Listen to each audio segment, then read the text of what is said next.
Welcome to IPTV. Hyderabad నగరంలోని Nagole police station పరిధిలో drugs supply చేస్తున్న ఇద్దరు నిందితులను పోలీసులు అరెస్ట్ చేశారు.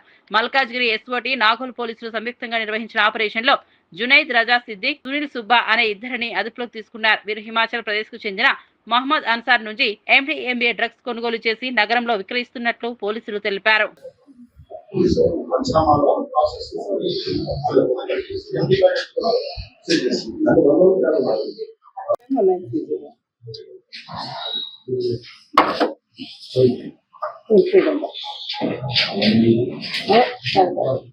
ఈరోజు ఎల్బీ నగర్ జోన్ లిమిట్స్ లో నాగోల్ పిఎస్ లో ఒక NDPS కేసు రిజిస్టర్ చేయడం జరిగింది.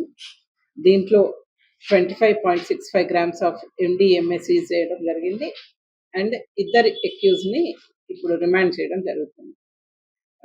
దీంట్లో మెయిన్ గా మన SOT LB Nagar zone team and Nagole police on information నిన్న ఈవినింగ్ వెహికల్ చెకింగ్ చేస్తున్న టైంలో బైక్స్ చెక్ చేసినప్పుడు బైక్లో మనకి MDMA సీజ్ చేసినాము అండ్ ఇద్దరు అక్యూజ్ని కూడా కస్టడీకి తీసుకొని క్వశ్చన్ చేయడం జరిగింది.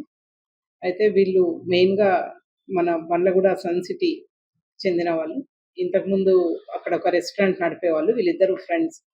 వీళ్ళకి మొహమ్మద్ అన్సారీ అనే అతను హిమాచల్ ప్రదేశ్ నుంచి MDMA తెచ్చి వీళ్ళకి ప్రొవైడ్ చేస్తే వీళ్ళు ఇక్కడ డ్రగ్ పెడ్లింగ్ చేస్తున్నట్టుగా ఇన్ఫర్మేషన్ వచ్చింది.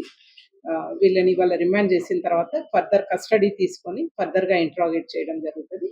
ఫర్దర్గా ఏమన్నా ఉన్నా కానీ కస్టడీ తీసుకున్న తర్వాత ఎలిసిట్ చేయడం జరుగుతుంది. ఓకే, దీంట్లో మెయిన్గా SOT LB Nagar zone and Nagole police చేసిన వర్క్ వల్ల ఈ MDMA సీజ్ చేయడం జరుగుతుంది. సోర్స్ వచ్చి హిమాచల్ ప్రదేశ్. మొహమ్మద్ అన్సారీ అనే అతను సప్లై చేస్తున్నాడు అని చెప్పింది. అదే వీళ్ళ ఫోన్స్ అవన్నీ కూడా రికార్డ్ చేసి మేము వెరిఫై చేస్తున్నాము. మళ్ళీ తర్వాత కస్టడీ తీసుకొని ఫర్దర్గా డీటెయిల్స్ అన్ని వెరిఫై చేసుకుంటాం. 25.65 గ్రామ్స్.